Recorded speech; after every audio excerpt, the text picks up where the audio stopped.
2018 से 2023 तक पूछे जाने वाले सभी स्टैटिस्टिक्स, इकोनोमेट्रिक्स और मैथमेटिकल इकोनॉमिक्स के जितने भी क्वेश्चंस हैं जो कि NTA UGC NET JRF exam में पूछे गए हैं, उन्हें हम आज इस वीडियो में डिस्कस करने वाले हैं। तो जैसा कि आप सब जानते ही हैं, आपने थंबनेल पर देख लिया होगा कि ये पार्ट 2 है इस सीरीज़ का। दैट मीन्स पार्ट 1 जो है वो हम कंप्लीट कर चुके हैं, जिसमें हम 2021 तक के पेपर हम कर चुके थे। 2023 से हमने स्टार्ट किया था, बैकवर्ड्स हम कर रहे थे, तो हमने कुछ 4 पेपर्स जो है वो सॉल्व कर लिए थे। आज हम जून 2020 से आगे बढ़ने वाले हैं और अपने क्वेश्चंस को सॉल्व करने वाले हैं। जिन्होंने पहली बार मुझे ज्वाइन किया है, मैं उन्हें बता देती हूँ कि मेरा नाम सिमरन सहगल है और मैं इसी चैनल माइंड और इकोनॉमिक्स पर आपकी तैयारी करवा रही हूँ regarding NTA UGC NET JRF exam. तो अगर आपका नारा भी इस बार यही है कि इस बार जेआरएफ पार, तो आप मेरी इस सीरीज़ को फॉलो कीजिए, जिसके अंदर मैंने पेपर 1 के अंदर आपको teaching aptitude, research aptitude, communication और लॉजिकल रीजनिंग करवा दिया है।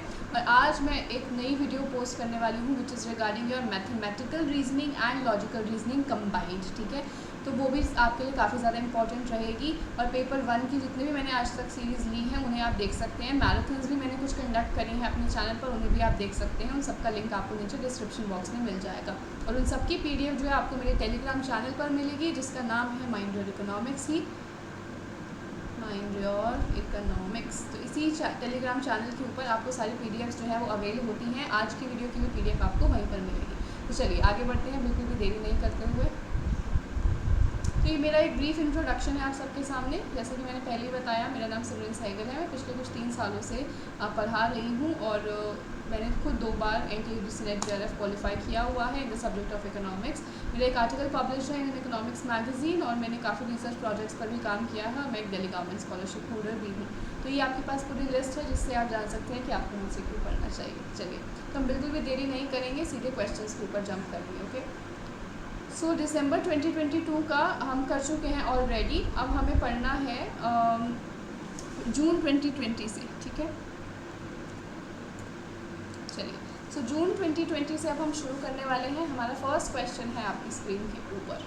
चलिए, सो फर्स्ट क्वेश्चन क्या है यहाँ पर देखिए। Based on the order condition state whether the first equation is identified और नॉट। ठीक है, आपको यहाँ पर एक मॉडल दे रखा है, आपको बताना है कि जो फर्स्ट इक्वेशन है इसकी, ठीक है, ये जो इक्वेशन है ये आइडेंटिफाइड है या नहीं है। ठीक है, तो आपको बताना है। तो मैंने आपको लास्ट वीडियो के अंदर भी बताया था ये आइडेंटिफिकेशन वाले, कि अगर आपकी इक्वेशन जो है वो जस्ट आइडेंटिफाइड है या एग्जैक्टली आइडेंटिफाइड है, ठीक है, जस्ट आइडेंटिफाइड अगर है, तो इसके लिए आपको क्या चेक करना पड़ता है, that m minus m is equals to g minus 1, where m क्या है, m is the endogenous variables, total number of variables, this is total number of variables in model.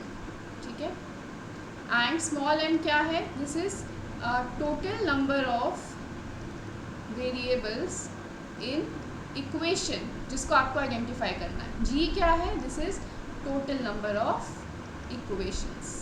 ठीक है, जितनी आपकी इक्वेशंस है मॉडल के अंदर। चलो, तो जस्ट आइडेंटिफाइड के लिए आपकी ये इक्वेशन, ये आपका फॉर्मूला होता है। देन अंडर आइडेंटिफाइड के लिए क्या होता है, अंडर आइडेंटिफाइड के लिए m minus m is less than g minus 1, और ओवर आइडेंटिफाइड के लिए क्या होता है, ओवर आइडेंटिफाइड के लिए m minus m is more than g minus 1। ठीक है, चलो, तो आपको सबसे पहले यहाँ पर क्या करना है, g माइनस 1 निकाल लेना है। ठीक है, तो g माइनस 1 क्या है, इक्वेशंस जितनी आपकी है माइनस 1, कितनी इक्वेशंस है, 1 2 3, तो ये कितना आ गया, 3 माइनस 1 2।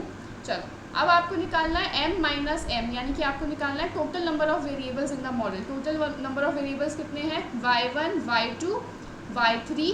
ठीक है, ये 3 हो गए हमारे, और एक x1 x2 x3। ठीक है, ये भी आपके 3 हो गए। ठीक है, तो यानी कि आपके टोटल नंबर ऑफ वेरिएबल्स कितने हो गए मॉडल के अंदर, 6 हो गए। चलो, अब ये आपको काउंट नहीं करना है, this is the disturbance term, ये आपकी वेरिएबल्स नहीं होते हैं। ठीक है, तो ये आप सबको पता होगा।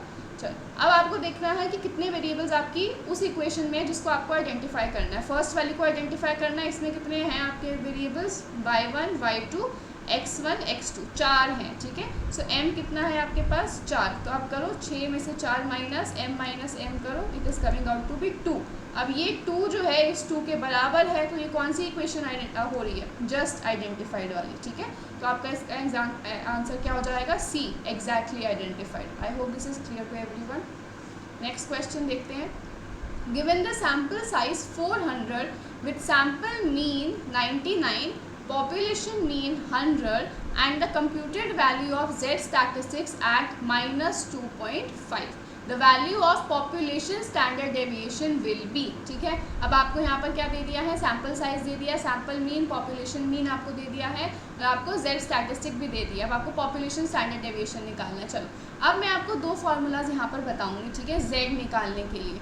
अगर आपको निकालना है z statistic for your population, ठीक है, अगर आपको यानी कि आपको z पैरामीटर निकालना है इनफैक्ट, चलो अगर आपको z वैल्यू निकालनी है फॉर योर पॉपुलेशन, तो उसका क्या होता है, this is x minus mu divided by standard deviation of your population, ठीक है। एक तो फार्मूला होता है आपका ये, एक होता है जब आपको अपने सैम्पल के लिए z स्टैटिस्टिक निकालनी हो, तो उसका क्या होता है, z is equals to x bar minus mu divided by sigma divided by root n। अब ये क्या है, this is your sample mean, this is your population mean, this is your standard deviation of population and n is sample size, ठीक है। अब यहाँ पे क्योंकि आपको क्या निकालना है, सैम्पल के लिए निकालना है, तो हम ये वाला सेकंड वाला फार्मूला यूज़ करेंगे, फर्स्ट वाला फार्मूला यूज़ नहीं करेंगे। इस वाले फार्मूला से रिलेटेड हमारा क्वेश्चन आई गेस पिछले वीडियो के अंदर आ चुका है ऑलरेडी, जो मैंने करवाया था आपको, ठीक है। चलो, तो जिन्होंने वो वीडियो नहीं देखी थी उसे ज़रूर से देख लीजिएगा, इस वीडियो के बाद आपको क्लियर हो जाएगा कि ये वाला फार्मूला भी आपका कब लगता है, ठीक है। चलो, तो इसमें अब हम लगाते हैं। सो z हमें कितना दिया है, -2.5 which is equals to x bar कितना है 99, म्यू कितना दिया हुआ है 100 डिवाइडेड बाय स्टैंडर्ड डेविएशन हमें निकालना है, divided by root n 400, okay. चलो, तो this is -2.5 is equals to -1 sigma divided by 20 which gives sigma by 20 is equals to -1 by -2.5, so your sigma is equals to 20 divided by 2.5 which comes out to be 8, okay. So आपका answer क्या आ जाएगा, C option 8। I hope this is clear to everyone. Next question देखते हैं। What type of relationship exists between two variables if all points on the scatter diagram appear to fall on a straight line going upward from left to right? अब देखो आपका scatter diagram क्या दिखाता है, scatter diagram दिखाता है आपके दो वेरिएबल्स के बीच का रिलेशनशिप, ठीक है। जैसे ये वेरिएबल है आपका x, ये वेरिएबल है आपका y, ठीक है। आपको देखना है x और y के बीच में कैसा कोरिलेशन है। Now what is correlation, it is a linear relationship between the variables, linear relationship between the variables, ठीक है।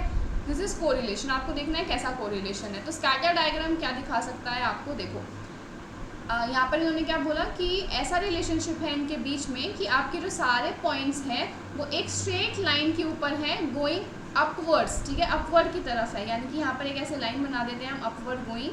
जितने भी पॉइंट्स हैं जो रिलेशनशिप हमारी दिखा रहे हैं बिटवीन x एंड y, वो सारे इस लाइन के ऊपर ही आपके आ रहे हैं, ठीक है। तो ये कैसा रिलेशनशिप है, एक तो अपवर्ड है तो पॉजिटिव रिलेशनशिप तो है ही, और सारे के सारे पॉइंट आपके एक ही लाइन के ऊपर लाई कर रहे हैं, that means there is perfect positive relationship, ठीक है। यानी कि यहाँ पर जो आपके पॉइंट्स हैं वो ना तो इधर लाई कर रहे हैं कहीं, ना इधर लाई कर रहे हैं कहीं, ना इधर लाई कर रहे हैं कहीं, ठीक है। सिर्फ आपकी एक ही लाइन के ऊपर, स्ट्रेट लाइन के ऊपर लाई कर रहे हैं, that means there is a perfect relationship between X and Y, that too positive, क्योंकि अपवर्ड स्लोपिंग है, ठीक है। इसी तरीके से अगर इन्होंने कहा होता नेगेटिव आपका जा रही है स्ट्रेट लाइन, ठीक है, डाउनवर्ड्स जा रही है, तो इस तरीके से आप बना देते अपनी लाइन, और इसके ऊपर अगर सारे के सारे पॉइंट्स आ रहे हैं, so this would have been perfect negative relationship, ठीक है। चलो, एक आपकी रिलेशनशिप आएगी परफेक्ट पॉजिटिव, एक परफेक्ट नेगेटिव, एक आएगी आपकी खाली पॉजिटिव और खाली नेगेटिव, ठीक है। चलो, पॉजिटिव और नेगेटिव कैसे होगी कि आपकी ये लाइन है एक्स और वाई के बीच में जो दिखाती है परफेक्ट रिलेशनशिप, लेकिन आपके जो स्कैटर पॉइंट्स हैं वो ऐसे लाई कर रहे हैं, ठीक है, कुछ आपकी लाइन पर हैं, कुछ ऐसे बाहर की तरफ है।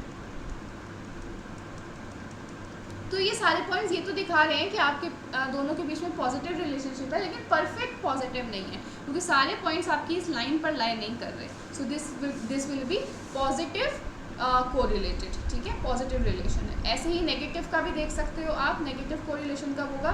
जब आपकी लाइन तो ये वाली है परफेक्ट वाली, और आपके पॉइंट्स जो है वो इस तरीके से लाई कर रहे हैं, कुछ आपकी लाइन के ऊपर है, कुछ लाइन के आसपास है, ठीक है। तो ये भी दिखा रहा है कि एक नेगेटिव रिलेशनशिप है दोनों वेरिएबल्स के बीच में, लेकिन जो ये रिलेशनशिप है परफेक्ट नहीं है, क्योंकि सारे के सारे पॉइंट्स आपके इस लाइन पर लाई नहीं कर रहे। Okay, so this is negative relationship. एक और रिलेशनशिप आपका हो सकता है ऐसा, जो कोई पैटर्न दिखाई नहीं रहा आपके स्कैटर डायग्राम के अंदर, ठीक है, कोई पैटर्न नहीं है एक्स और वाई के बीच में, ना तो अपवर्ड है ना डाउनवर्ड है ना परफेक्ट है, ठीक है, कोई रिलेशनशिप नहीं दिख रहा। That means there is zero correlation.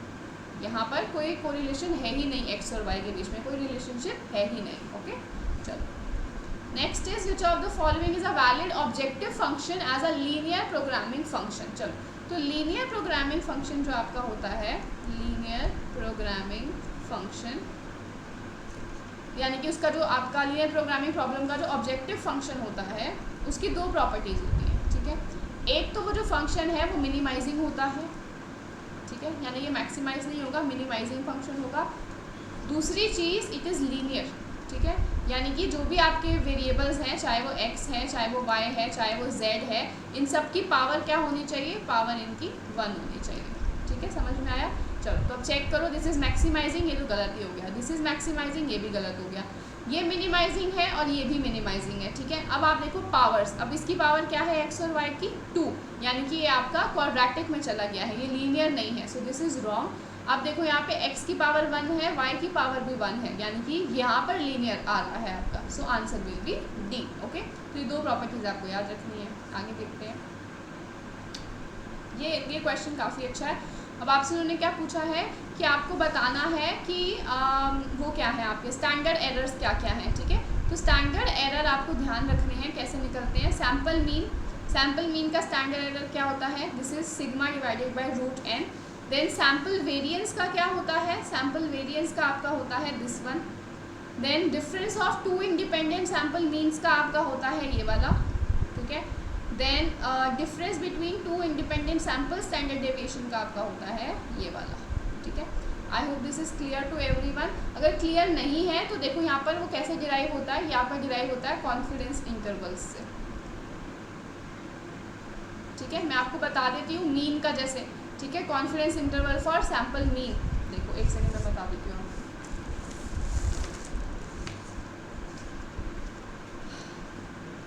हाँ चलो,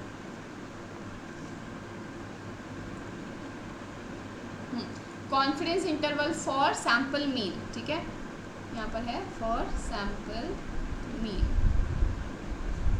चलो, so this will be probability of x bar minus z alpha by 2 sigma divided by root n less than equal to mu less than equal to x bar plus z alpha by 2 sigma by root n, ठीक है। This will be equals to 1 minus alpha. ये आपका confidence interval निकल कर आएगा। तो यहाँ पे आपका स्टैंडर्ड एरर क्या दिख रहा है? This is your standard error, ठीक है, sigma divided by root N, and this whole is your maximum error, जितना आप मैक्सिमम एरर कर सकते हो, ठीक है। While estimating your mu parameter, जब आप अपने मीन पॉपुलेशन मीन को एस्टिमेट कर रहे हैं by using your sample mean, तो आपका मैक्सिमम एरर कितना निकल कर आ सकता है? ये पूरा z alpha by 2 sigma by root n। तो आपका स्टैंडर्ड एरर कितना है इसमें? This is sigma by root n, ठीक है। इसी तरीके से डिफरेंस बिटवीन मीन का भी देखो, डिफरेंस बिटवीन मीन्स,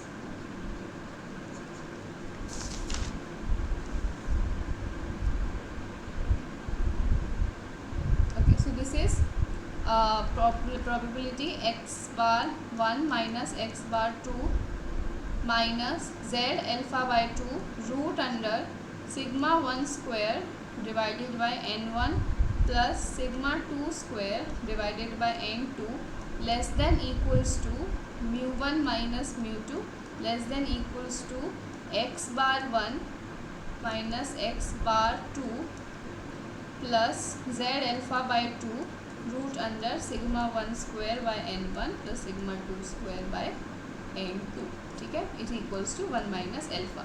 ये आपका पूरा कॉन्फिडेंस इंटरवल आ जाता है किसका, आपके डिफरेंस बिटवीन मीन्स का, ठीक है। तो डिफरेंस बिटवीन मीन्स का आपका स्टैंडर्ड एरर कितना आ जाएगा, ये आ जाएगा स्टैंडर्ड एरर आपका, ठीक है। और मैक्सिमम एरर कितना आएगा, ये पूरा मैक्सिमम एरर आ जाएगा। तो आपसे इस बार स्टैंडर्ड एरर पूछा गया था, तो अगली बार आपसे मैक्सिमम एरर भी पूछ सकते हैं, तो ये भी आपको ध्यान रखना होगा, ठीक है। इसी तरीके से हमने मैच किया है सैम्पल मीन का, this was standard error sigma by root n जो यहाँ पे बताया, then difference between sample mean का ये रहा, ठीक है, ये जो अभी मैंने बताया। आगे बढ़ते हैं नेक्स्ट क्वेश्चन की तरफ। अच्छा, तो इसका आंसर क्या बनेगा आपका, क्या बैठेगा आंसर, इसका आंसर आपका है this is A option, okay. चलो next, which of the following are Hawkins Simon condition, ठीक है। तो हॉकिन-साइमन कंडीशन जो आपकी है वो किसके अंदर आती है, सबसे पहले तो it comes under your input output analysis, ठीक है। तो इनपुट एंड आउटपुट एनालिसिस के अंदर आपको एफिशिएंसी एंड वायबिलिटी कंडीशंस देखनी पड़ती हैं, एफिशिएंसी एंड वायबिलिटी कंडीशंस, वही क्या है आपकी, these are Hawkins Simon conditions, okay. तो क्या कंडीशन है, सबसे पहला तो that your determinant i minus a should be positive and d principal diagonal elements of matrix i minus a should be positive. अब मानो आपकी एक a मैट्रिक्स है, ठीक है, ये आपको एक a मैट्रिक्स दी हुई है, एक आपकी i मैट्रिक्स है which is your identity matrix. तो आपको क्या करना है, पहले i माइनस a निकालना है। सो i माइनस a जब निकालोगे सो दैट मस्ट बी, इनका जब डिटर्मिनेंट निकालोगे दैट मस्ट बी पॉजिटिव, ठीक है, एक ये कंडीशन होती है। दूसरी, principal diagonal elements of i minus a, तो आपने जो i माइनस a से निकाली थी मैट्रिक्स, इसके जो प्रिंसिपल डायगोनल्स हैं, यानी कि ये वाला डायगोनल है आपका, दिस इज प्रिंसिपल डायगोनल, इसकी जो वैल्यूज़ होनी चाहिए ये सारी पॉजिटिव होनी चाहिए, ठीक है। यानी कि ये जो वैल्यू है ये भी पॉजिटिव, ये भी पॉजिटिव और ये भी पॉजिटिव होनी चाहिए आपकी, ठीक है। चलो, so B and D are the right answer, C option ठीक है। आगे बढ़ते हैं। Given sigma as the standard deviation of given series and if to each and every observation of the series is added to a constant k, then what will be the standard deviation of the new series। ये मैंने आपको पिछली वाली video के अंदर भी बताया था, that your standard deviation या your variance is independent of change of origin, but it is dependent on change of scale, ठीक है। यानी कि अगर आप अपने स्टैंडर्ड डेविएशन और वेरिएंस जिस भी वेरिएबल का आप निकाल रहे हो, उस वेरिएबल में आप कुछ भी प्लस या माइनस करोगे तो उसके स्टैंडर्ड डेविएशन और वेरिएंस में फ़र्क नहीं आएगा। लेकिन अगर आप मल्टीप्लाई या डिवाइड करोगे उस वेरिएबल में कोई भी कांस्टेंट, तो उसका फ़र्क पड़ेगा। क्या फ़र्क पड़ता था वेरिएंस के अंदर, कि आपकी वो वैल्यू स्क्वायर हो जाती थी। अगर आपने जैसे k से अगर आपने मल्टीप्लाई किया होता तो वेरिएंस आपका k स्क्वायर से मल्टीप्लाई हो जाता, ठीक है। चलो, तो इसी तरीके से स्टैंडर्ड डेविएशन और वेरिएंस का प्लस माइनस से तो कोई इम्पैक्ट पड़ ही नहीं रहा, तो यहाँ पे इन्होंने प्लस ही किया था, तो स्टैंडर्ड डेविएशन पे कोई इम्पैक्ट पड़ना नहीं है, जो आंसर विल रिमेन सेम। इसी तरीके से अगर मीन पूछ लिया जाए आपसे, तो मीन क्या होता है, it is both dependent on origin and dependent on scale, दोनों के ऊपर निर्भर करता है। अगर आपने कुछ प्लस या माइनस किया है अपने वेरिएबल में तो आपके मीन पर फ़र्क पड़ेगा, कितना फ़र्क पड़ेगा, उतने से ही। जैसे अगर आपने k प्लस कर दिया है अपने वेरिएबल में तो मीन में भी आपका k प्लस हो जाएगा, ऐसे ही माइनस का भी हो जाता है, ठीक है। अगर आपका मल्टीप्लाई या डिवाइड हो रहा है कुछ भी, तो भी आपने जिस वैल्यू से मल्टीप्लाई किया है सबको, उसी से आपकी वैल्यू जो है वो मल्टीप्लाई हो जाएगी, ठीक है। जैसे अगर आपने k से मल्टीप्लाई किया है तो मल्टीप्लाई बाय k हो जाएगा, डिवाइड किया है k से तो डिवाइडेड बाय k हो जाएगा आपके मीन में, ठीक है। चलो आगे बढ़ते हैं। If no industry draws its own output as input, ठीक है, क्या बोला इन्होंने, अगर कोई भी इंडस्ट्री अपने ओन आउटपुट को इनपुट की तरह ड्रॉ नहीं करती है, then the principal diagonal element in its technological coefficient matrix will be. अब उसने क्या किया, देखो आपके जो भी आउटपुट थे, ठीक है, उन्होंने इनपुट की तरह ड्रॉ नहीं करे हैं, यानी कि जो उनकी प्रिंसिपल डायगोनल एलिमेंट्स आएंगे इनकी वैल्यू क्या आ जाएगी, 0 आ जाएगी, नील आ जाएगी, क्योंकि उन्होंने किसी भी इंडस्ट्री ने अपने आउटपुट को इनपुट की तरह यूज़ नहीं किया है। ठीक है, तो आपकी आंसर आ जाएगा सी, दैट इज 0। आगे बढ़ते हैं। Now this is a very simple question again. एक सेकेंड। हाँ, ऐसा क्वेश्चन हमने पिछली अपनी सीरीज़ में भी किया था, पिछला जो हमारी वीडियो थी उसके अंदर भी हमने किया था। क्या किया था, वहाँ पर आपको ग्राफ्स बने हुए थे, ठीक है, वहाँ पे ग्राफ्स बने हुए थे, यहाँ पे आपको इक्वेशंस दे रखी हैं, आप ये सेम फंक्शंस थे, लेकिन आपको क्या किया हुआ था, इक्वेशंस ना देकर ग्राफ दिए हुए थे। अब आपको यहाँ पे इक्वेशन दिए, तो इक्वेशन से तो और आसान हो जाता है। लीनियर फंक्शन क्या होगा, जिसमें आपके वैल्यूज़ जो है, पावर जो है वो 1 होगी, तो ये मैच कर दिया। क्वाड्रेटिक में पावर 2 होगी, तो आपने मैच कर दिया। देन एक्सपोनेंशियल के अंदर आपका ई की कुछ पावर होगी, ई एक्स, ठीक है, तो ये आपने मैच कर दिया। पावर फंक्शन आपका कुछ भी हो सकता था, क्यूब, आपका 4 पावर, 5 पावर, 6 पावर, कुछ भी हो सकती थी। ठीक है, यहाँ पे 3 दिया तो हम 3 से मैच कर देंगे। इसका आंसर क्या निकल कर आएगा आपका, सिंपली ए ऑप्शन। चलो आगे बढ़ते हैं। If A is any matrix given by this, आपको ए मैट्रिक्स दे रखी है, आपको बताना है कि determinant of A is 0 since all elements in column 2 are 0। ठीक है, क्योंकि आपके यहाँ पे कॉलम 2 जो है वो सारा 0 है, तो आपके डिटर्मिनेंट की वैल्यू 0 आएगी, विच इज़ राइट। आपके अगर आप किसी भी मैट्रिक्स का कोई भी रो अगर कम्प्लीटली 0 है या कोई भी कॉलम आपका कम्प्लीटली 0 है, तो आपके डिटर्मिनेंट की वैल्यू 0 आ जाती है। क्यों आती है, क्योंकि अगर आपका जो डिटर्मिनेंट होता है, ठीक है, डिटर्मिनेंट आपका कैसे निकलता है, व्हेन यू एक्सपैंड, ठीक है, जब आप एक्सपैंड कर देते हो अलॉन्ग एनी रो और एनी कॉलम, आप किसी भी रो या किसी भी कॉलम के अलॉन्ग आप एक्सपैंड कीजिए अपने डिटर्मिनेंट को, आपका आंसर निकल कर आ जाएगा। तो अगर आप अपना डिटर्मिनेंट इस रो के इस कॉलम के रिस्पेक्ट में निकालने की कोशिश करोगे तो क्या होगा, देखो आएगा -0 अंडर समथिंग, ठीक है, then +0 under something, what is happening, +0, then फिर से -0 समथिंग। ठीक है, तो आपकी कोई भी वैल्यू अंदर आए, मल्टीप्लाई तो 0 0 0 से ही हो रही है ना, तो डिटर्मिनेंट की वैल्यू 0 ही आनी है फाइनली आपकी। ठीक है, चलो Laplace expansion permits evaluation of a determinant along any row और कॉलम, यही मैं आपको बता रही थी। ठीक है, जो मैंने आपको बताया, डिटर्मिनेंट आप किसी भी रो या किसी भी कॉलम के को एक्सपैंड करके निकाल सकते हो, उसको हम क्या कहते हैं, दिस इज लैप्लेस एक्सपेंशन। ठीक है, लैप्लेस एक्सपेंशन ही कहते हैं इसको। So this is also right, so both statements are right. Okay, and this is the correct explanation, correct, A option आपका आ जाएगा। चलो next, which one of the following response is true as a solution for simultaneous equation bias. ठीक है, तो simultaneous equation बायस के अंदर आप OLS मेथड तो यूज़ कर ही नहीं सकते। अगर आपकी साइमल्टेनियस इक्वेशन मॉडल है तो आप OLS मेथड इसके अंदर यूज़ नहीं कर सकते। कब यूज़ कर सकते हो, अगर आपकी साइमल्टेनियस मॉडल जो है, साइमल्टेनियस इक्वेशन मॉडल जो है रिकर्सिव होता है। ठीक है, अब रिकर्सिव क्या होता है, आगे एक क्वेश्चन आएगा उसमें मैं आपको अच्छे से समझाऊंगी क्या होता है रिकर्सिव मॉडल। तो अगर आपका रिकर्सिव मॉडल है साइमल्टेनियस इक्वेशन मॉडल, तो आप OLS लगा सकते हो, लेकिन अभी नहीं लगा पाओगे। ठीक है, OLS मेथड आप तब नहीं लगा पाओगे। नेक्स्ट, क्योंकि यहाँ पे गिवन नहीं है आपको कि रिकर्सिव मॉडल है या नॉन रिकर्सिव मॉडल है। ओके, चलो नेक्स्ट, प्रिंसिपल कंपोनेंट मेथड भी यहाँ पर नहीं लगता, ये लगेगा आपका 2SLS मेथड लगता है। ठीक है, 2 stage least square method. Then next is full information maximum likelihood method, FIML भी आपका लग सकता है। So C and D are the right options. अब मैं आपको यहाँ पर बता देती हूँ कि कौन से मेथड के कौन सी मेथड में आपको, कौन सी प्रॉब्लम में आपको कौन सा मेथड लगाना है। ठीक है, चलो एक सेकेंड का टाइम दीजिए बस मुझे।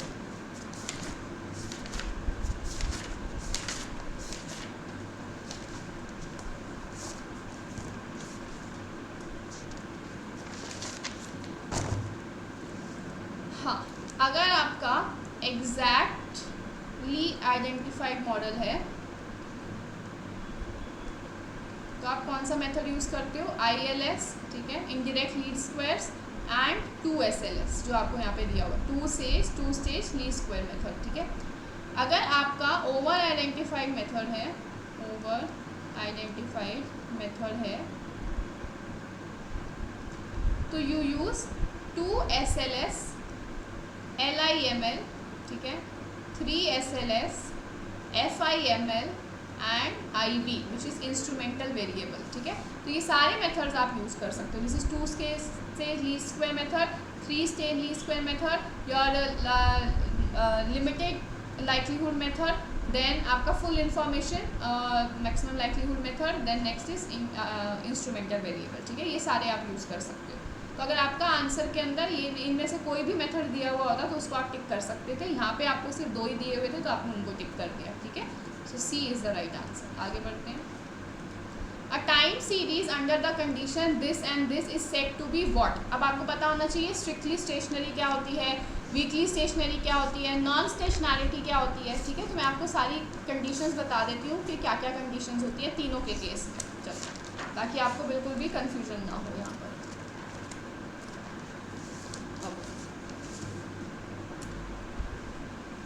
सबसे पहले आपको बताना चाहिए कि स्टेशनैरिटी क्या होती है, ठीक है।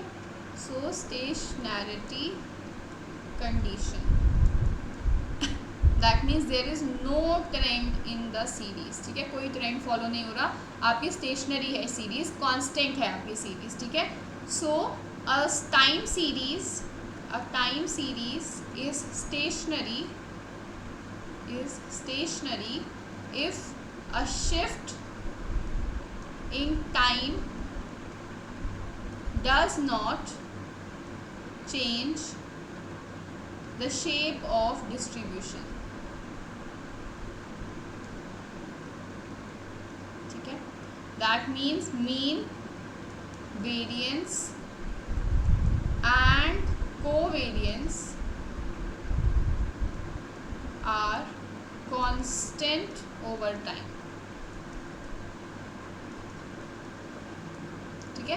तो स्टेशनरी कंडीशन क्या होती है, आपका टाइम चाहे जितना मर्जी चेंज होता रहे टाइम सीरीज के अंदर, लेकिन आपके जो मीन, वेरिएंस और को वेरिएंस है उनमें कोई चेंज नहीं आ रहा, वो कांस्टेंट है आपके ओवर टाइम, ठीक है।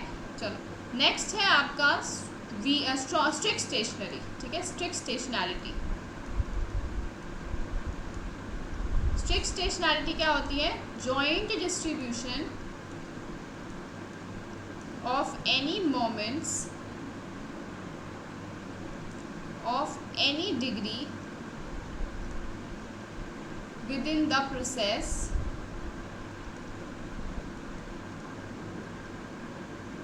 is never dependent on time, ठीक है।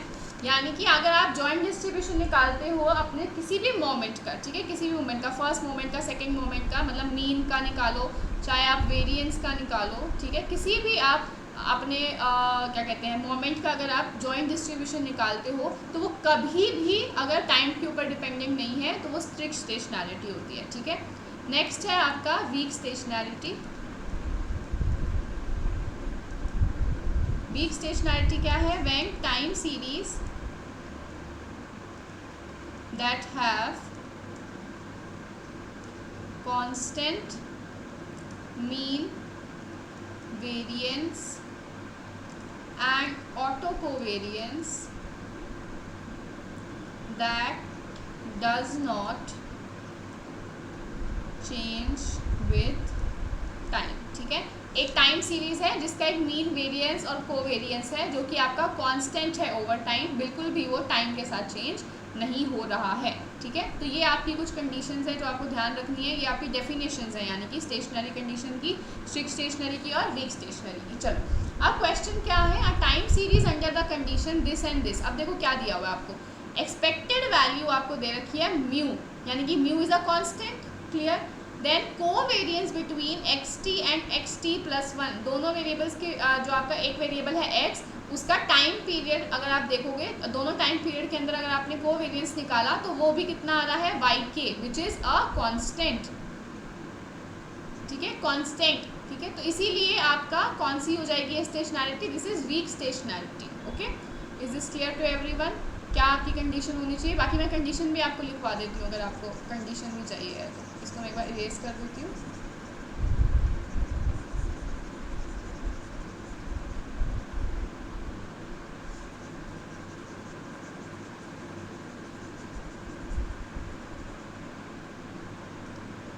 चलो यहाँ पे हम कंडीशन भी लिख लेते हैं। वीक स्टेशनरी की कंडीशन लिख लो।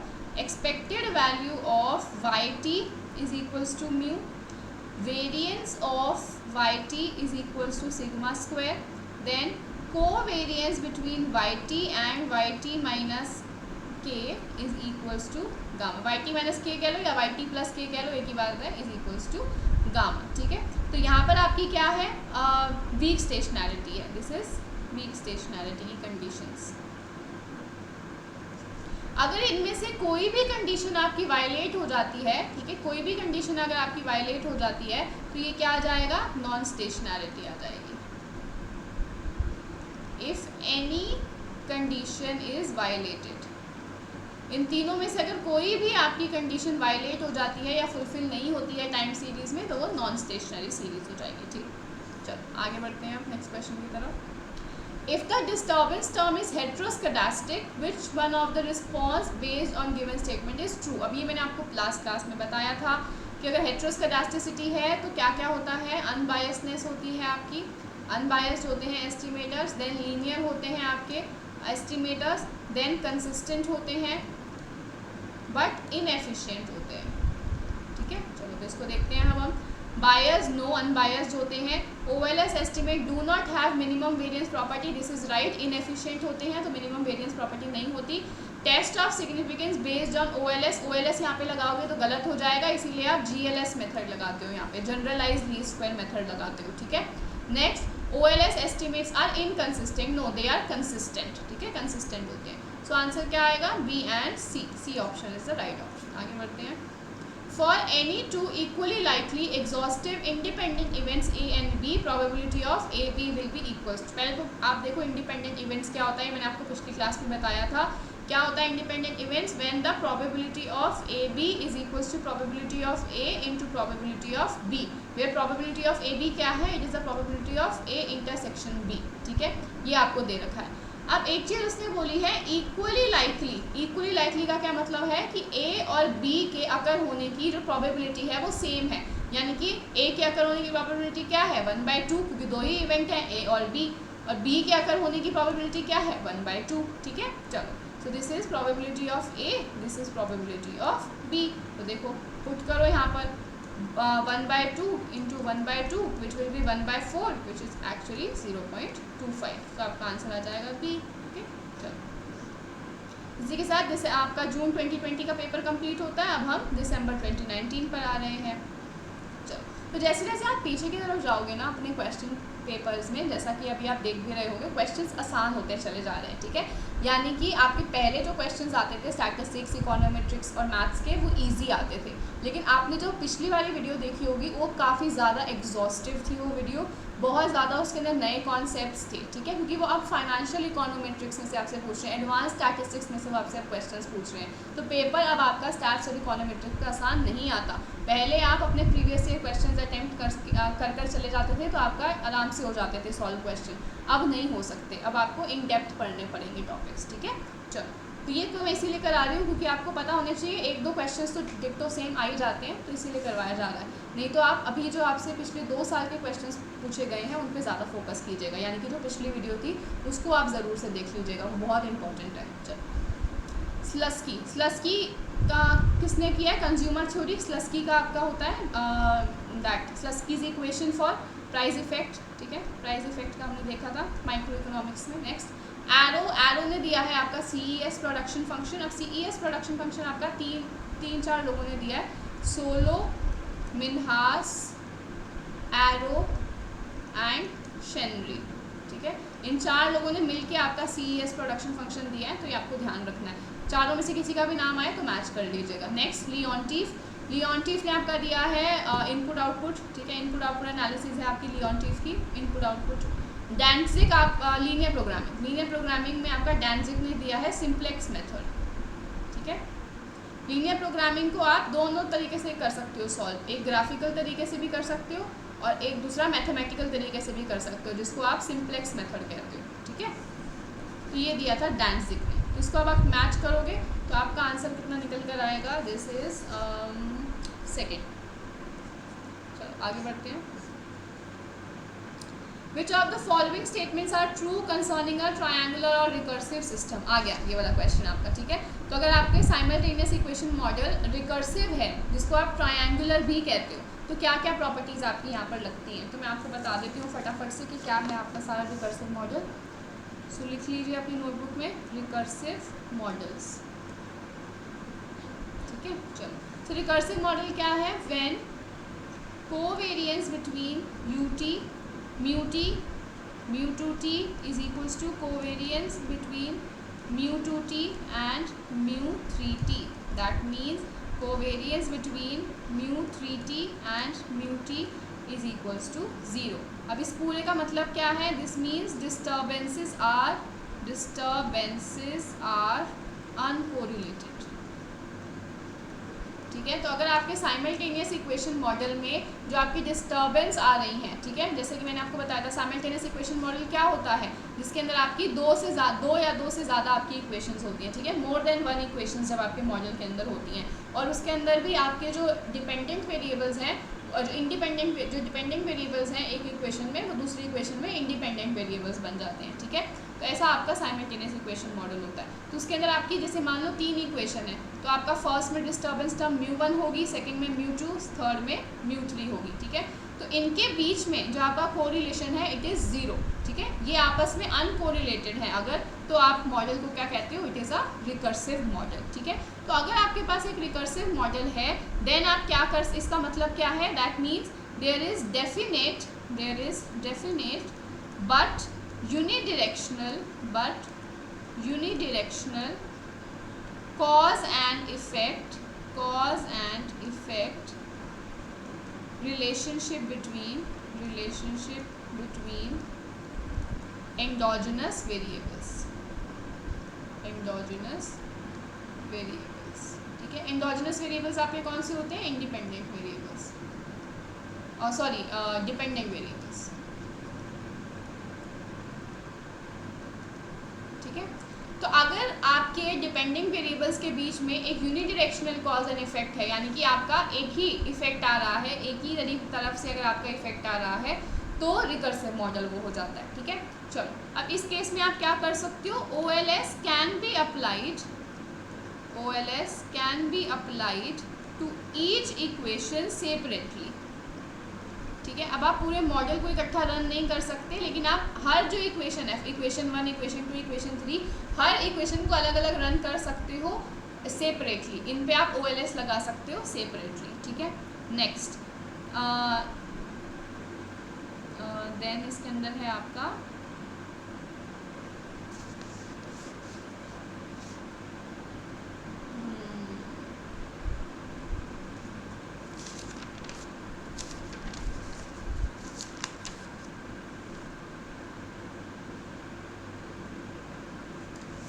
सो इसके अंदर अब आपका है that independent variables must be correlated with error term in other equation, ठीक है। जो आपकी इंडिपेंडेंट वेरिएबल्स हैं वो दूसरी जो आपकी इक्वेशन है उसके एरर टर्म के साथ कोरिलेटेड होंगे, ठीक है। तो ये भी आपकी कंडीशन आ जाती है इन योर रिकर्सिव मॉडल। चलो, तो अब इसको देखते हैं। Parameters can be validly estimated using separate application of OLS to each equation. So this is right, अलग अलग आप लगा सकते हो। Independent variables may be correlated with error terms in other equation, ठीक है। तो आपकी अदर इक्वेशन में हो सकती है, this is not must be, this is may be, okay. Application of two-stage least square would lead to unbiased but inefficient parameters. No, आपके unbiased और inefficient parameters नहीं आते, parameters आपके efficient ही होते हैं। Next, the independent variables may be correlated with the error terms in the equation in which they appear as independent. No, जिस equation में वो independent variable arise हो रहा है, उस इक्वेशन की एरर टर्म के साथ तो आपको अनकोरिलेटेड रखना है, लेकिन वो दूसरी इक्वेशन के एरर टर्म के साथ कोरिलेटेड हो सकते हैं। आप देखो मतलब क्या है इसका। If there is equation 1 and there is equation 2, दो इक्वेशन 1 है, इक्वेशन 2 है। इक्वेशन 1 में आपका इंडिपेंडेंट वेरिएबल है x1 और डिस्टर्बेंस टर्म है μ1, ठीक है, या एरर टर्म। और इक्वेशन 2 के अंदर आपका वेरिएबल है x2 और एरर टर्म है μ2। तो ये जो x1 और μ1 है ना, ये तो आपस में अनकोरिलेटेड होंगे, x2 और μ2 भी आपस में अनकोरिलेटेड होंगे, लेकिन x1 और μ2 के बीच में कोरिलेशन हो सकता है और x2 और μ1 के बीच में भी कोरिलेशन हो सकता है। This is a possibility in recursive model. ठीक है, चलो, so A and B are right. एक सेकेंड रुक जाओ, A B, सो इसका आंसर क्या है 78। C is also right. एक second, two stage least square methods, let me check this. Two stage least square method अगर आप यूज़ करते हैं तो अनबायस्ड एंड इनएफिशिएंट आना चाहिए। Wait, let me check.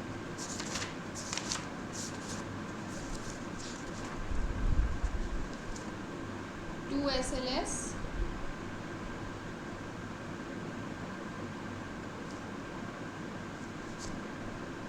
Unbiased but inefficient, तो ये ठीक है आपका सी वाला जो है, दिस इज राइट।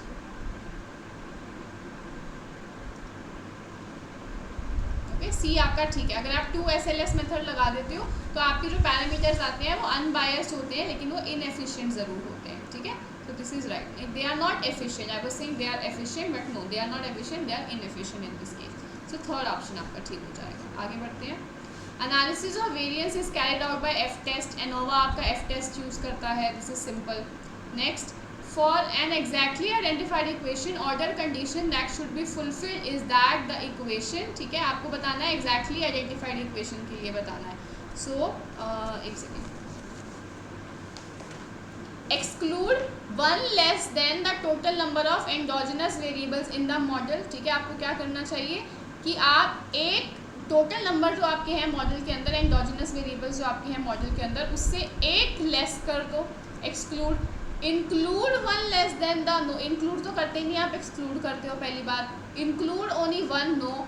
एक्सक्लूड 2 और more endogenous variables, so this is wrong. आप सिर्फ एक लेस करते हो आपका include then the total number of endogenous model in the endogenous variables in the model. ठीक है, आपकी जब एग्जैक्टली आइडेंटिफाइड इक्वेशन होती है। ठीक है, चलो, दिस इज राइट।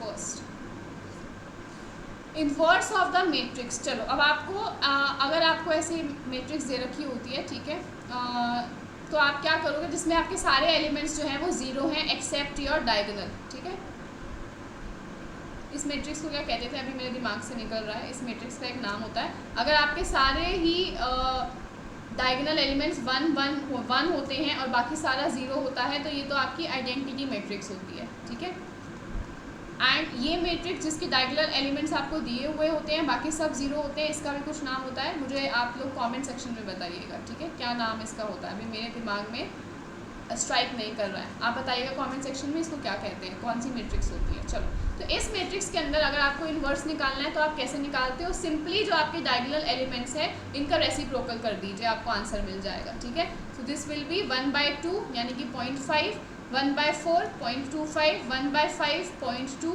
1/1 1। तो ये आपका आना चाहिए, बाकी elements zero. So 0.5, 0.25, 0.2 and 1। Third option is the right answer. चलो आगे बढ़ते हैं।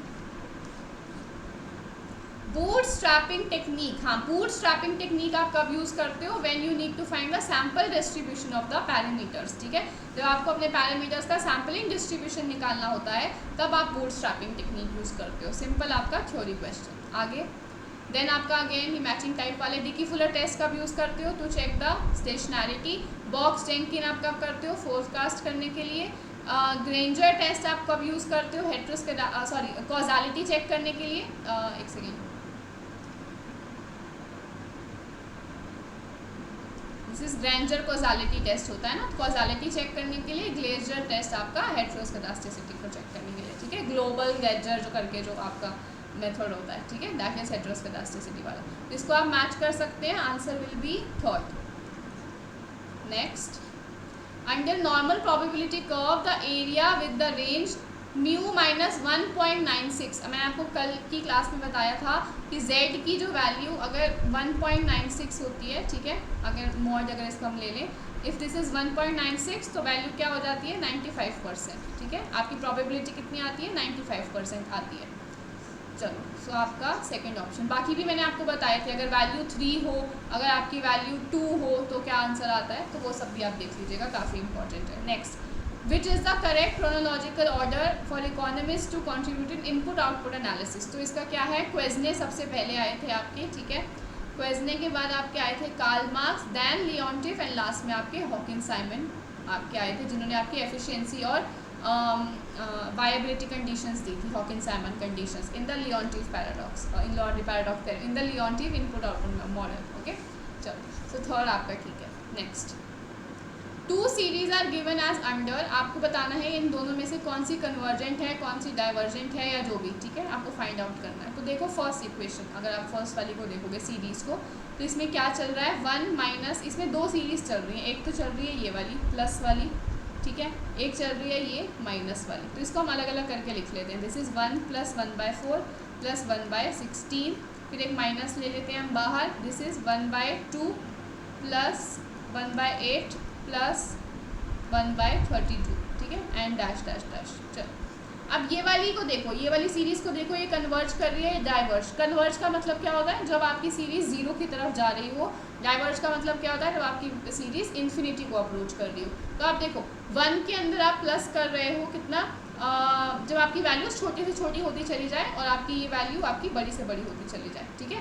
अगर बड़ी से बड़ी होती चली जाएगी, इन्फिनिटी की तरफ जाएगी, तो डाइवर्ज कर रही है। अगर छोटी से छोटी 0 की तरफ आती चली जाएगी तो कन्वर्ज हो रही है, ठीक है। चलो अब इसको देखो, दिस इज़ 1 + 1/4, ठीक है, यानी कि 1.25, देन प्लस 1/16 और छोटी वैल्यू आप ऐड कर रहे हो इसके अंदर, देन आगे आप और छोटी वैल्यू इसके अंदर ऐड करोगे, तो ये हो क्या, ये आपकी कन्वर्ज कर रही है, ठीक है। यानी कि ये जो आपकी वैल्यू है कहीं जाकर रुक जाएगी, ठीक है, एक्सपैंड नहीं होगी, रुक जाएगी। इसी तरीके से आप यहाँ पे भी देखो, 1/2 में आप 1/8 ऐड कर रहे हो छोटी टर्म, 1/32 और छोटी टर्म आप ऐड कर रहे हो, आगे जाते जाते बहुत छोटी छोटी टर्म्स आप ऐड करोगे, तो आपकी वैल्यू जो है वो एक पॉइंट पे आके रुक जाएगी, आगे जाकर एक्सपैंड नहीं होगी। तो अगेन ये वाली सीरीज़ आपकी क्या कर रही है, कन्वर्ज कर रही है। So any converging series minus any convergent series is convergent, ठीक है। सो फर्स्ट तो आपकी कन्वर्जेंट है। नेक्स्ट इस वाली को देखो, इसमें भी 2 पैटर्न चल रहे हैं। एक आपकी चल रही है ये वाली 2 1 1/2, एक √2 1/√2 1/2√2, ठीक है। चलो दिस इज 2 + 1 + 1/2 + डैश डैश, एक प्लस का साइन, √2 + 1/√2 + 1/2√2 डैश डैश डैश। यहाँ पे भी आप देखो छोटी से छोटी वैल्यू आपकी ऐड हो रही है, ठीक है। जितनी आप आगे बढ़ते जाओगे छोटी छोटी वैल्यू ऐड होती चली जाएगी, यानी कि आपकी वैल्यू आकर एक पॉइंट पे कन्वर्ज हो जाएगी, ना कि एक्सपैंड करेगी। सो this is a convergent series. Next है ये वाली सीरीज़, यहाँ पे भी आप √2 में 1/√2 कर रहे हो, फिर 1/2√2, यानी कि ये वाली वैल्यू इससे छोटी है, ये भी इससे छोटी है, तो आगे आगे आप जो भी वैल्यू ऐड करोगे वो छोटी होती चली जाएगी, ठीक है। तो इसीलिए ये भी कन्वर्जेंट सीरीज़ है। सो कन्वर्जेंट पर plus convergent is again convergent, okay. चलो तो आपका second option, both are convergent series. Next, in their contribution to econometrics, आपको कॉन्ट्रीब्यूशन बताना है। सबसे पहले हेवेल्मो आए थे, then Klein, Theil and last में नैगर आए थे आपके, तो third option is right. Next, linear programming problem का अब आपको बताना है इसके अंदर, ठीक है। सो लीनियर प्रोग्रामिंग प्रॉब्लम का इस बार भी क्वेश्चन, आप इस बार नहीं 2021 में, 2022 या 2021 में आपका क्वेश्चन आया था इसका, ठीक है। चलो सो लीनियर प्रोग्रामिंग प्रॉब्लम का भी अब हम देख लेते हैं। If a linear programming problem is maximizing time, then its dual is minimizing type। तो बिल्कुल ठीक है, अगर एक आपकी लीनियर प्रोग्रामिंग प्रॉब्लम मैक्सिमाइजिंग होती है तो उसका डुअल जो है वो मिनिमाइजिंग होता है। This is right. Both primal and dual have same optimum value. This is right. आपके प्राइमल और डुअल की दोनों की ही सेम ऑप्टिमम वैल्यू आती है। Dual of a linear programming is a primal problem. This is right. अगर आप dual का डुअल कर दोगे तो वो प्राइमल निकल कर आता है। यही आपकी सेम स्टेटमेंट किसके अंदर थी, जो अभी मैं आपके क्वेश्चन की बात कर रही हूँ, जो हमने लास्ट वीडियो के अंदर किया था।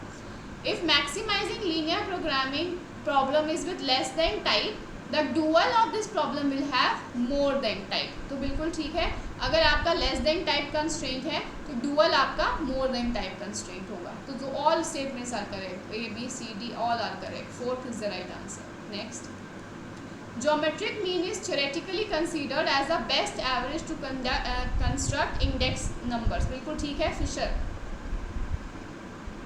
फिशर का आपका जो है मेथड, फिशर इंडेक्स नंबर. ठीक है, जो फिशर ने आपका इंडेक्स नंबर दिया है विच इज़ लैस्पेयर्स और पास्चे का geometric mean into 100.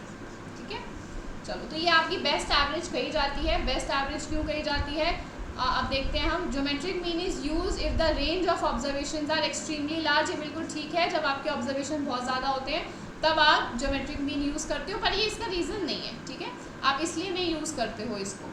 Geometric mean आप इसलिए यूज़ करते हो कि बेस्ट एवरेज आपकी होती है सिंपली. ठीक है, चलो, तो आपका A and R are right, but R is not the correct explanation. Next, generalized least square method is capable of providing blue in situation where OLS fails. तो दिस इज राइट. GLS आप कब use करते हो? जो आपकी हेट्रोस्केडास्टिसिटी की problem होती है. ठीक है, तो अगर आप OLS यूज़ करोगे हेट्रोस्केडास्टिसिटी में तो आपके जो एस्टिमेटर्स आएंगे वो इनकरेक्ट आ जाएंगे, इनएक्यूरेट आएंगे रिजल्ट्स. तो आप उसकी जगह पे GLS यूज़ कर लेते हो. ठीक है, या जिसको हम WLS भी कह देते हैं, वेटेड लीस्ट स्क्वायर. ठीक है, तो इन दोनों मेथड में से आप किसी को भी यूज़ करोगे तो आपके एस्टिमेटर वापस से ब्लू हो जाएंगे, क्योंकि हेट्रोस्केडास्टिसिटी में क्या होता है, इनएफिशिएंट होते हैं.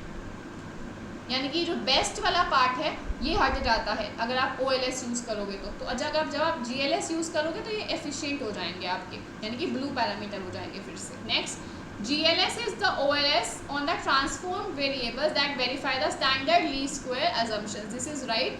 आप WLS या GLS मेथड क्या होता है, आप उसको अपने जो वेरिएबल है उसको आप ट्रांसफॉर्म कर देते हो किसी और वेरिएबल के अंदर. कैसे करते हो? आप वेट्स असाइन कर देते हो simply. Next, GLS method is suitable for dealing with multicollinearity. No, it is suitable for heteroscedasticity. Okay, so first is right. Next, इसी के साथ हमारा दिसंबर 2019 होता है. अब जून 2019 को देखते हैं. When null hypothesis is there as an equality, the level of significance is the probability of making. Simple. Level of significance क्या होता है? Alpha क्या होता है? Alpha error, type 1 error रहता है आपका. अभी मैं आपको बता देती हूँ अगर आपको एरर्स नहीं पता है तो क्या क्या होते हैं. Your H0 is true, your H0 is false, your accepting the H0, you are rejecting the H0. ठीक है, अगर आपका हाइपोथेसिस जो है, नल हाइपोथेसिस, वो सही है और उसको आप एक्सेप्ट कर लेते हो, so this is a right decision to be made. ठीक है, तो ये करेक्ट डिसीजन है. अगर आपका नल फॉल्स है और आप उसको रिजेक्ट कर देते हो तो ये भी सही डिसीजन है, it is a correct decision to be made. अगर आपका हाइपोथेसिस सही है और आप उसको रिजेक्ट कर देते हो, ठीक है, so rejecting the null hypothesis when it is true, यहाँ पे आप अल्फा एरर जो है वो अकर करते हो. ठीक है, यहाँ पे आपकी टाइप 1 एरर हो जाता है. ठीक है, टाइप 1 एरर क्या होता है? Rejecting your null when null is true. Next है आपका when your null is false और आप उसको एक्सेप्ट कर लो. गलती करी है आपने, ठीक है, यहाँ पे आपका एरर हुआ है. कैसा एरर हुआ है? आपका एरर हुआ है बीटा एरर. ठीक है, बीटा एरर क्या होता है? This is type 2 error. आपने अपना टाइप 2 एरर जो है वो कर दिया है. ठीक है, इज दिस क्लियर? चलो, एक चीज़ और है आपका,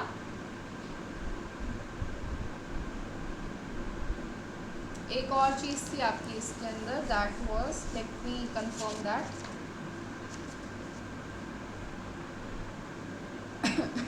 Okay, it's not there.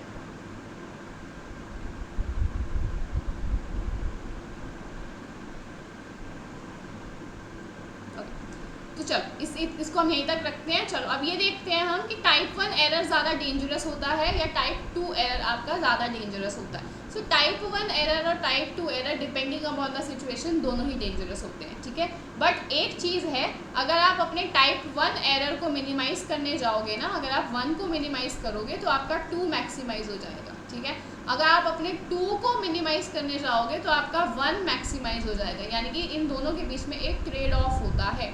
So depending upon your research, आप जिसको भी मिनिमाइज़ करना चाहते हो आप उसे मिनिमाइज़ करोगे, उस रिस्क को या उस एरर को, लेकिन आपके दूसरे एरर के होने की प्रोबेबिलिटी फिर इंक्रीज़ हो जाती है. ठीक है, चलो आगे बढ़ते हैं अब हम. In a binomial distribution, probability of x successes in n trials in any order is given by binomial distribution. आपको बताना है binomial distribution क्या होता है आपका NCX p to the power x and q to the power n minus x. ठीक है, ये आपका binomial distribution होता है. इसका PDF चलो, this is right. First, correct relationship among arithmetic mean, geometric mean and harmonic mean. ये आपकी सही है और इसको आपको लर्न कर लेना है अच्छे से. ठीक है, इस पे बेस्ड आपके क्वेश्चंस आते हैं पेपर के अंदर. Your geometric mean is equals to harmonic mean into arithmetic mean. इसको आप याद कर लीजिएगा, काफ़ी इंपॉर्टेंट है. नेक्स्ट अगेन मैचिंग वाला. तो गॉस मार्कव ने क्या दिया आपके blue estimators, OLS estimators. Coefficient of determination होता है आपका R². ठीक है, ये आपको दे रखी है. वन साइडेड टेस्ट आपको दे रखा है. ठीक है, नेक्स्ट हेट्रोस्केडासिटी के लिए गोल्डफ्रेड एंड कॉन्ट टेस्ट आपका होता है. ठीक है, जो मैं आपको बता रही थी. एक तो ग्लेजर टेस्ट था आपका और एक गोल्डफ्रेड एंड कॉन्ट. तो आज का आंसर क्या हो जाएगा आपका? Simply this is first option. चलो आगे बढ़ते हैं. Applying OLS to simultaneous equation. अगर आप साइमल्टेनियस इक्वेशन में OLS लगा दोगे तो कैसे रिजल्ट्स आएंगे? बायस्ड और इनकंसिस्टेंट. ठीक है, ये आपको याद रखना है, पेपर में आता है. बायस्ड एंड इनकंसिस्टेंट आएंगे. Next standard error of sample mean. Sample mean का स्टैंडर्ड एरर अभी हमने थोड़ी देर पहले किया था. कितना था? Sigma by root n. और डिफरेंस बिटवीन मीन्स का कितना था आपका? रूट अंडर सिग्मा 1 का square by n1 plus sigma 2 का स्क्वायर बाय n2. ठीक है, आपके सैम्पल स्टैंडर्ड डेविएशन का क्या था?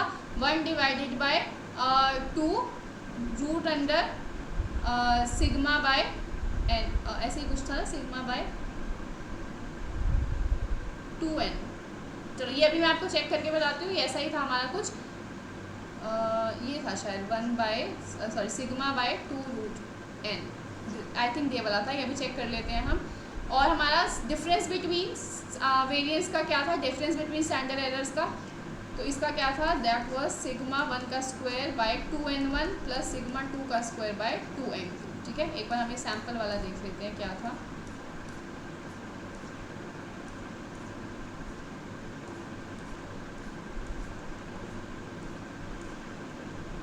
आई होप आप लोगों ने तो नोट डाउन कर लिया होगा, है ना.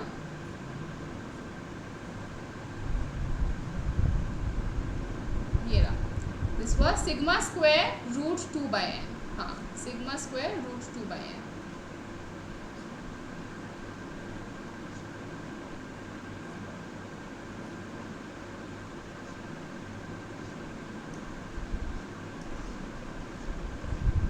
That was sigma square root 2 by n. चलो आगे बढ़ते हैं. Linear programming problem simplex method अभी मैंने आपको बताया. किसने दिया था? डांसिंग ने दिया था. ये भी याद रखना है आपको. नेक्स्ट इसका अब आपको डिटर्मिनेंट निकालना है. वेरी सिंपल, निकाल के देख लेते हैं. चलो 6 इंटू, अब इसको आप करेंगे छुपाएंगे तो this will be 22 minus 25. Then minus का साइन लगाएंगे 5 का. फिर इसको और इसको छुपाएंगे. This will be -6 plus 15. Then plus लगाएंगे एक 5. इसको और इसको छुपाएंगे. This will be -15 plus 33. चलो इसको सॉल्व करते हैं. This is 6 into -3 -5 into 15 minus 6 is 9. Then plus 5 into 13 minus 5 is 8. Then 2 18 आ जाएगा आपका. इसको सॉल्व करते हैं. 6 3 ज़ा 18 माइनस 9 5 ज़ा 45 प्लस 5 8 ज़ा 40 5 1 5 9 इस माइनस 18 प्लस 45. दिस इज 15 में से 8 गए 7, 3 में से 1 गया 2. 27 आपका आंसर आ जाएगा. Third is the right answer. Okay, for a moderately skewed distribution आपको दिया है value of mode and value of median, then the mean is. ठीक है, अब आपको मीन की वैल्यू निकालनी है. तो इनके बीच का एक रिलेशनशिप होता है. अगेन आपको जो याद रखना है which is mode is equals to 3 median minus 2 mean. ये आपको याद रखना है. तो मोड की वैल्यू आपको कितनी दी है? 10. 3 इंटू मीडियन की कितनी दी है? 20. मीन आपको निकालना है, तो निकाल लेते हैं. This will be 2 mean is equals to 60 minus 50 60 minus 10 which is 50. 2 mean is equals to 50, mean is equals to 50/2 25, ठीक है, 25 आपका आंसर आ जाएगा। नेक्स्ट मल्टीप्लिकेटिव डीकम्पोजिशन मॉडल, तो ये आपका डीसीजनलाइज करने के लिए मैंने आपको लास्ट क्लास में मॉडल बताया था। हम एक इंटरैक्शनल मॉडल यूज़ करते थे, दैट वाज YTDT, ठीक है, ये वाला हम यूज़ करते थे, इंटरैक्शनल टर्म हम यूज़ करते थे अपने मॉडल के अंदर, which was multiplicative decomposition model only, ठीक है, मल्टीप्लिकेटिव डीकम्पोजिशन मॉडल होता है, वो डीसीजनलाइज करने के लिए यूज़ करते हैं। आगे open economy input output model, viability condition, वही एफिशिएंसी एंड वायबिलिटी कंडीशन कौन सी है, हॉकिंस-साइमन कंडीशन, अभी हम कर चुके हैं। चलो नेक्स्ट है आपका स्क्यूनेस। स्क्यूनेस क्या होता है, लैक ऑफ सिमेट्री, ठीक है, स्क्यूनेस क्या होगा, या तो आपका पॉजिटिवली स्क्यूड या फिर आपका नेगेटिवली स्क्यूड, ठीक है, नेगेटिव साइड में अगर ज़्यादा आपकी टेल है तो नेगेटिवली स्क्यूड, अगर पॉजिटिव साइड में आपकी ज़्यादा टेल है तो नेगेटिवली स्क्यूड हो जाता है, ठीक है, तो सिमेट्री नहीं है आपके डेटा के अंदर, सिमेट्री होगा तो नॉर्मल डिस्ट्रीब्यूशन दिखेगा, ऐसा दिखेगा, ठीक है। नेक्स्ट वेरिएंस आपका डिस्पर्जन है, ठीक है, earthquake, random variation, F test, ratio of variance आपके यूज़ होते हैं, ठीक है। चलो नेक्स्ट इसका आप आंसर देख लीजिएगा, दिस इज फर्स्ट ऑप्शन, ठीक है। चलो simultaneous equation model is exactly identified, ठीक है, एग्जैक्टली आइडेंटिफाइड कब होती है आपकी ये, when unique numerical value of structural parameter can be obtain, this is right. अब आपसे इस बार जो पेपर में पूछा गया था, इस बार नहीं, इससे पिछली बार जो पूछा गया था, दैट वाज ओवर आइडेंटिफाइड, ठीक है, ओवर आइडेंटिफाइड आपसे पूछा गया था, तो कुछ भी पूछ सकते हैं, अगली बार आपसे अंडर आइडेंटिफाइड पूछ सकते हैं, ठीक है।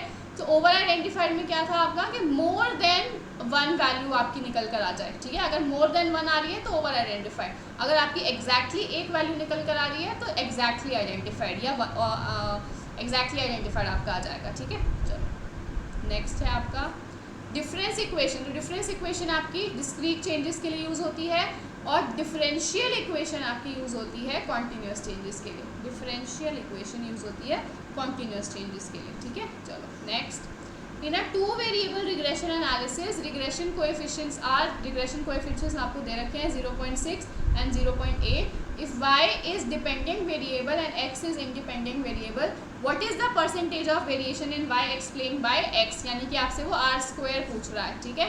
r स्क्वायर क्या होता है, r स्क्वायर यही दिखाता है आपको कि आपके जो इंडिपेंडेंट वेरिएबल हैं वो किस हद तक आपके डिपेंडेंट वेरिएबल को एक्सप्लेन कर पा रहे हैं, ठीक है, यानी कि जो भी वेरिएशन आपकी डिपेंडेंट वेरिएबल में हो रही है वो कितनी % आपकी इंडिपेंडेंट वेरिएबल की वजह से है, ठीक है, that is only R square. तो आर स्क्वायर की वैल्यू आपको निकालनी है, अब मैं बता देती हूँ, आर स्क्वायर आपका होता है BXY इंटू BYX, ठीक है, समझ में आए सबको। आपने क्या करना, R square BXY into BYX, जो आपके दोनों इक्वेशन की क्या कहते हैं कोएफिशिएंट्स हैं उनको आपको मल्टीप्लाई कर देना है, ठीक है। एक आपकी होगी x ऑन y वाली, ये वाली, एक होगी आपकी y ऑन x वाली रिग्रेशन, ये वाली, इन दोनों के कोएफिशिएंट्स को आपको मल्टीप्लाई करना है, आपको आर स्क्वायर मिलेगा। तो चलो करते हैं, this is 0.6 into 0.8 which is 0.48, ठीक है, so this is 48%, second option. आगे बढ़ते हैं, दिसंबर 2018 का क्वेश्चन आ गया है, देखो इन a 2 variable regression correlation coefficients आपको दे रखा है 0.7, what is the percentage of variation in x explained bye y, again आपसे आर स्क्वायर पूछ रहे हैं, कोरिलेशन कोएफिशिएंट आपको दे रखा है यानी कि r दे रखा है, ठीक है, तो r स्क्वायर कितना आएगा 0.7 का square which is 0.49 which is 49%, ठीक है। चलो ऑटो कोरिलेशन क्या होता है, अभी मैंने आपको लास्ट क्लास में बताया था, ऑटो कोरिलेशन क्या होता है, when your disturbance terms are correlated with each other, ठीक है, जो आपकी डिस्टर्बेंस टर्म्स हैं टाइम सीरीज के अंदर वो आपस में जब कोरिलेटेड होती है तो ऑटो कोरिलेशन की प्रॉब्लम आ रही होती है, ठीक है। So when the residuals of regression model are not independent, ठीक है, जब भी इंडिपेंडेंट नहीं है, they are dependent on each other, यानी कि they are correlated, okay. Then variance of residuals of a regression model is not constant, ये तो गलत है, नॉट कांस्टेंट का क्या मतलब है, दिस इज हेट्रोस्केडास्टिसिटी, ठीक है। Next residual of regression model are related with one or more regressors, ठीक है, आपके इंडिपेंडेंट एक्स आइज के साथ, ठीक है, जो आपकी एक्स आइज हैं यानी कि इंडिपेंडेंट वेरिएबल्स हैं उनके साथ आपकी म्यू आइज कोरिलेटेड है, तो this is also violation of CLRM, लेकिन ये आपका कोई भी एरर नहीं है, ठीक है। Next square of residuals of regression model are not equally spread, आपके इक्वली स्प्रेड नहीं है, तो दिस इज ऑल्सो रॉन्ग, ठीक है। तो आपका आंसर क्या हो जाएगा, simply first. Next, in the context of simultaneous equation econometric models, consider the following statement. So both order and rank condition for identification are to satisfied, दोनों आपके order and rank को satisfy होने चाहिए हैं। Then order condition is a necessary but not sufficient. Yes, order आपकी necessary होती है लेकिन sufficient आपकी rank वाली होती है, ठीक है। टू स्टेज लीस्ट स्क्वायर आपका ओवर आइडेंटिफाइड में यूज़ होता है, ये अभी मैंने आपको थोड़ी देर पहले लिखवाया था। सो आपके तीनों सही हैं, फर्स्ट सेकंड थर्ड। आगे बढ़ते हैं। एक बॉक्स में 10 बल्ब हैं, 4 डिफेक्टिव हैं, 3 आपने रैंडमली सिलेक्ट करे हैं विदाउट रिप्लेसमेंट, यानी कि वापस आपने डब्बे में नहीं डाले। So what is the probability that all 3 bulbs are defective, तो क्या प्रोबेबिलिटी है कि तीनों के तीनों आपके डिफेक्टिव हैं। तो इसकी आंसर क्या आएगा, that probability all are defective. तो अगर सारे ही आपके डिफेक्टिव हैं तो क्या प्रोबेबिलिटी हो जाएगी, this will B box contain 10 bulbs, 4 इसके अंदर से डिफेक्टिव हैं, ठीक है। तो आपने पहला निकाला, ठीक है, पहला निकाला वो डिफेक्टिव था 4/10, फिर आपने दूसरा निकाला वो भी डिफेक्टिव था लेकिन आप एक ऑलरेडी निकाल चुके हो, तो ऊपर 3 आएगा, 3 डिवाइडेड बाय आपका 9, ठीक है। एक सेकेंड, चलो नेक्स्ट है आपका 2 डिवाइडेड बाय 8, तीसरा भी आपने निकाल लिया। अब इसको सॉल्व करके देखते हैं। This is going to be, I guess इस तरीके से ये नहीं किया है इन्होंने, 1/4, दिस इज 1/3 इज 4, हाँ दिस इज 1/30, ठीक है। सो 1/30 आपका ठीक आ जाएगा। अब देखो मैंने क्या किया था यहाँ पर, अगर आपके सारे डिफेक्टिव है, तीनों के तीनों डिफेक्टिव है, तो पहली बार जब आपने डिफेक्टिव बल्ब निकाला तो चारों में से निकला होगा, टोटल आपके थे 10। जब आपने दूसरी बार निकाला तो एक डिफेक्टिव आप निकाल चुके थे, बचे कितने डिफेक्टिव, 3 ही बचे थे, तो 3 में से ही आपने निकाला होगा। टोटल कितने बचे थे, 9 बचे थे, क्योंकि एक आप निकाल चुके हो। फिर तीसरा जब आपने निकाला वो फिर से डिफेक्टिव है, ठीक है, यानी कि अब 2 जो बच गए थे आपके डिफेक्टिव उसमें से आपने एक निकाला, टोटल कितने बच गए थे, 8, क्योंकि अभी तक आप 2 बल्ब निकाल चुके हो। तो इसको आपने सॉल्व किया, 1/30 आपका आंसर आ जाएगा। नेक्स्ट, दो 2 time series are individually non stationary, ठीक है। आपकी 2 टाइम सीरीज अगर इंडिविजुअली नॉन स्टेशनरी है, एक आपकी टाइम सीरीज है 1, एक है टाइम सीरीज 2, ये दोनों ही नॉन स्टेशनरी है इंडिविजुअली।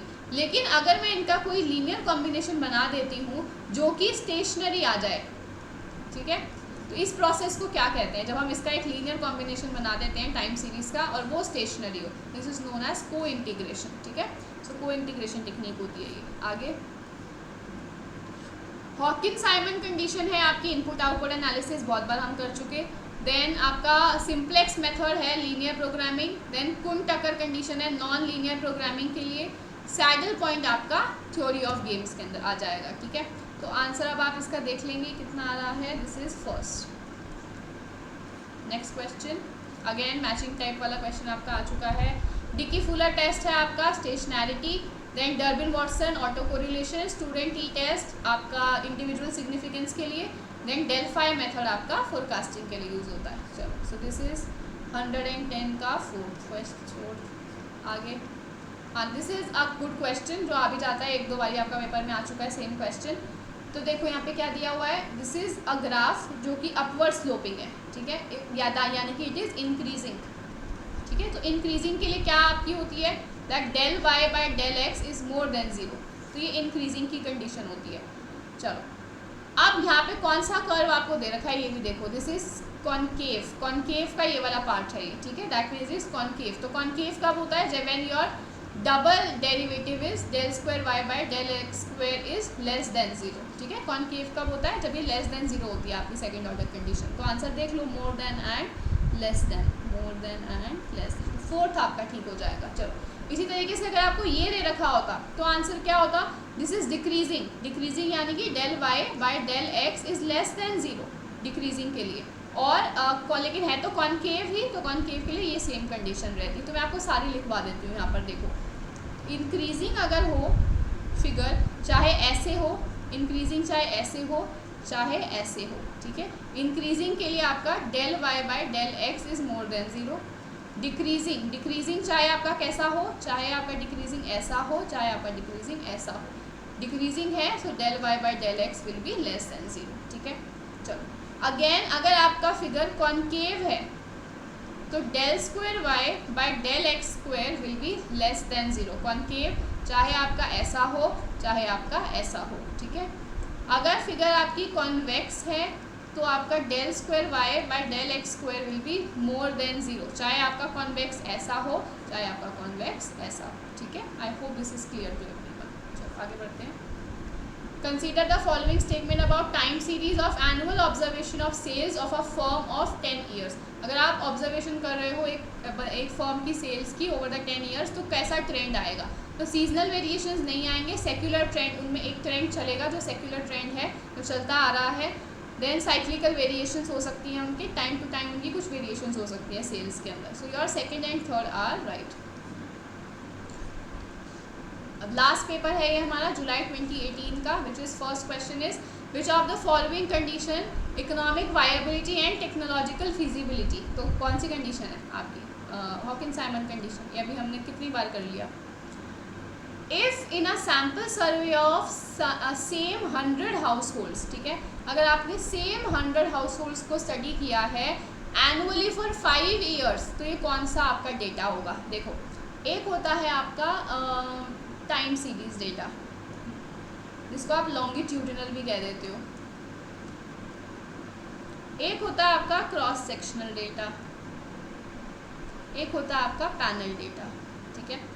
चलो, सो टाइम सीरीज डेटा या लॉन्गिट्यूडिनल डेटा क्या होता है? जब आप किसी एक वेरिएबल को, ठीक है, एक सेम चीज़ को आप स्टडी करते हो, एक ही वेरिएबल को जब आप स्टडी करते हो, या एक इंसान को आप स्टडी करते हो, या एक फर्म को, एक हाउस होल्ड को जब आप स्टडी करते हो over a period of time, यानी कि 5 साल के लिए, 10 साल के लिए, 15 साल के लिए, this is time series. Cross sectional क्या है? When you study multiple variables, आप मल्टीपल वेरिएबल्स को स्टडी कर रहे हो सिर्फ एक ही पॉइंट ऑफ टाइम के अंदर, एक ही साल के लिए आप उसको स्टडी कर रहे हो, ठीक है। पैनल डेटा, पैनल डेटा क्या है? जब आप मल्टीपल वेरिएबल्स को more over a period of time पढ़ रहे हो, 5 साल के लिए, 10 साल के लिए, 15 साल के लिए, तो यहाँ पर क्या है? यही सिचुएशन है, आपने 100 हाउस होल्ड्स को, मल्टीपल हाउस होल्ड्स को स्टडी किया है over the period of time of 5 years, ठीक है। सो आपने यहाँ पे पैनल डेटा यूज़ करा है, ठीक है। Third, in a distribution mean is 40, mode is 60, standard deviation दिया है, कोएफिशिएंट ऑफ स्क्यूनेस निकालना है। तो अगर आपको मीन, मोड दे रखा हो और स्टैंडर्ड डेविएशन दे रखा हो, तो आपका कोएफिशिएंट क्या होता है स्क्यूनेस का? This is mean minus mode divided by standard deviation, ठीक है। तो निकाल लो इसको, क्या आएगा आपका? This is 40 minus 60 divided by 10 which is minus 20 by 10 minus 2। First option is the right answer. Next, multiple regression में आपको दिया है 4 इंडिपेंडेंट वेरिएबल्स, ओवरऑल रिग्रेशन निकालनी है आपको, ये भी मैंने पिछली क्लास में आपको बताया था। ओवरऑल रिग्रेशन के लिए आप एफ टेस्ट यूज़ करते हो, ठीक है।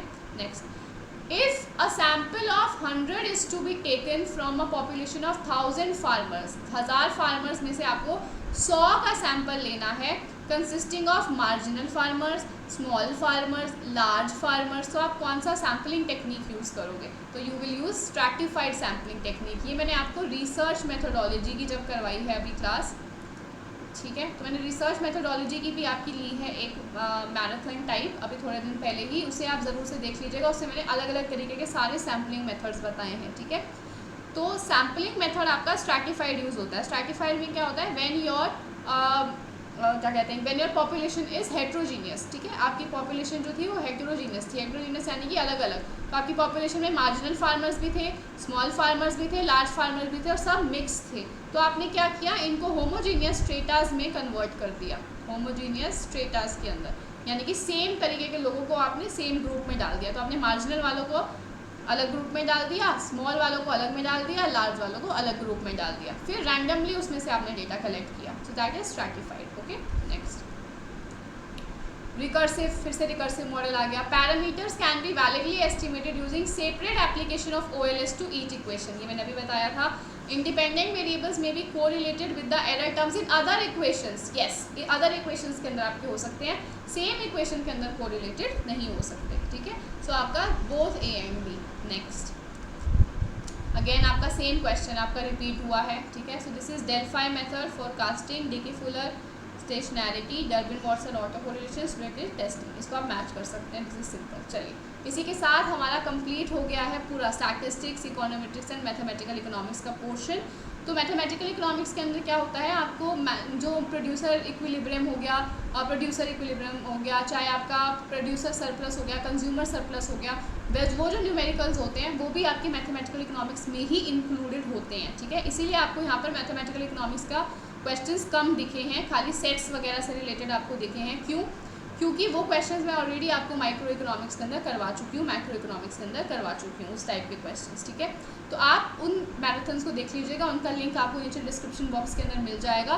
प्लस आप मेरी जो स्टैटिस्टिक्स की मैराथन है मेरे चैनल पर, उसे ज़रूर से देख लीजिएगा। वो आपको कहीं यहाँ या यहाँ दिख रही होगी या थोड़ी देर में दिखेगी, उसे आप ज़रूर से देख लीजिएगा, आपकी काफ़ी ज़्यादा हेल्प होगी पेपर में। चलिए, तो आप मेरी आने वाली किसी भी वीडियो को अगर मिस आउट नहीं करना चाहते हैं तो आप मेरे चैनल को सब्सक्राइब कर लीजिए, जो नीचे नोटिफिकेशन का बेल आइकन है उसे आप प्रेस कर दीजिए, ताकि मेरी आने वाली किसी वीडियो को आप मिस आउट ना करें और आप लर्न करते चले जाएँ थ्रू आउट योर लाइफ। चलिए, और अगर आपको वीडियो अच्छी लगी है तो इसे लाइक ज़रूर कर दीजिएगा, अपने फ्रेंड्स एंड फैमिली के साथ शेयर ज़रूर कर दीजिएगा, क्योंकि काफ़ी ज़्यादा मेहनत लगती है गाइस।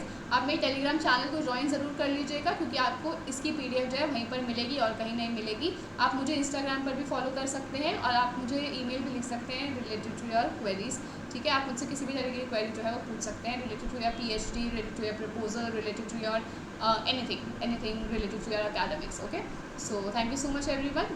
जल्दी ही मैं नई वीडियो लेकर आऊँगी आप सबके सामने। तब तक के लिए stay healthy, wealthy and nerdy and do not forget to mind your economics. Thank you so much.